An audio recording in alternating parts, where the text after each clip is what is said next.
Magandang umaga no mga kaibigan. At kahit paano nababawas-bawasan yung stress natin no. Mula nung paggawa natin ng account sa YouTube hanggat sa paggawa natin ng content. So stress na tayo no. Mahirap pala mga kaibigan na magkaroon ng YouTube channel at mahirap rin magkaroon ng hindi natin napag-aralan mabuti no. Itong tinatawag na pagba-vlogging mga kaibigan, at muntik lang ho tayong sumuko no. At sa wakas mga kaibigan, napaglampasan na natin yung butas ng karayom na kung saan napakahirap. Masasabi ko napakahirap mga kaibigan, gawang hindi natin alam at kung saan natin kukunin yung mga subscribers natin para hikayat sila na manood ng ating content mga kaibigan.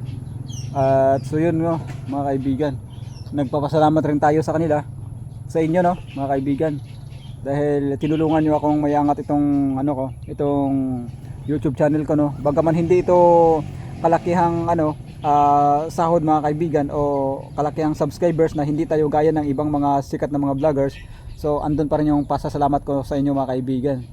At sa loob ng 4 na taon no, dahil since 2020 mga kaibigan, sinimulan ko yung pagbablog, pero yun ay nasa construction firm no, dahil hindi ko naman talagang pinukosa ng maigi itong vlogging mga kaibigan, dahil tutorial yun. At karamihan ng mga client natin mga kaibigan is hindi ho talagang pumapayag no sa kukunan yung struktura o pinapapagawa nila no, dahil nakakaano raw sa oras. Pero yun nirespeto natin no, at yun nakaw na lang ho natin na pag bibidyo no, para magkaroon tayo ng content sa bawat araw natin no mga kaibigan. So yun, umabot na nga to ng halos 5 taon no mga kaibigan bago ma-monetize yung YouTube channel natin. Sa gayon, pahirapan din tayo kung saan din tayo magtatanong sa mga ideya para maiayos natin yung requirements natin no, hanggang tayo ma-monetize. So andun na yung stress na talagang mapaghanda ng lahat ng mga vloggers no, sa mga small content creators o YouTubers kagaya ko no mga kaibigan. So yun, dumating na kahapon yung yung AdSense pin ko no, kasi ilang weeks rin na pabalik-balik ako ng post office, at sa wakas dumating na yung AdSense pin natin. At so yun, pinagpapasalamatan ko rin ng mahal nating Panginoon, dahil kahit papaano hindi na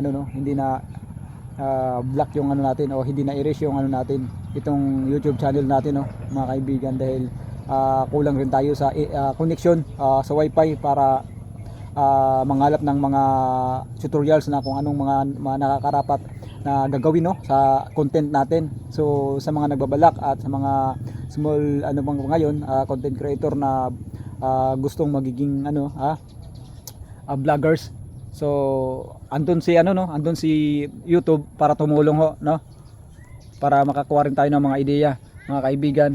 So yun, at andito ho tayo no sa may parte ng Libakaw mga kaibigan. At maraming salamat ho dahil sa inyo makapagsahod na tayo mga kaibigan. Thank you so much sa lahat. It's mga kaibigan no, pambihira. Sobrang saya ko mga kaibigan no, gawa ng ilang months na hindi natin to natanggap itong AdSense natin. So sa wakas mga kaibigan, andito ho no mga kaibigan, at ilang balik-balik ko tayo dito sa post office namin no, dito sa municipality namin. At sa wakas ho mga kaibigan, sobrang saya ko mga kaibigan, dahil andito na ho yung AdSense natin no, sa YouTube. So thank you so much sa mga kaibigan at sa mga sulit kong taga-suporta mga kaibigan. So thank you so much rin no, sa mga walang sawa na pakikinood kay Stoneworks TV. So yun, sobrang saya ko talaga mga kaibigan, at ganina parang hindi ko alam yung feelings no mga kaibigan, na sa sobrang tagal ng dinanas natin. sa larangan ng pag-YouTube mga kaibigan. Andito na ako mga kaibigan. Thank you so much.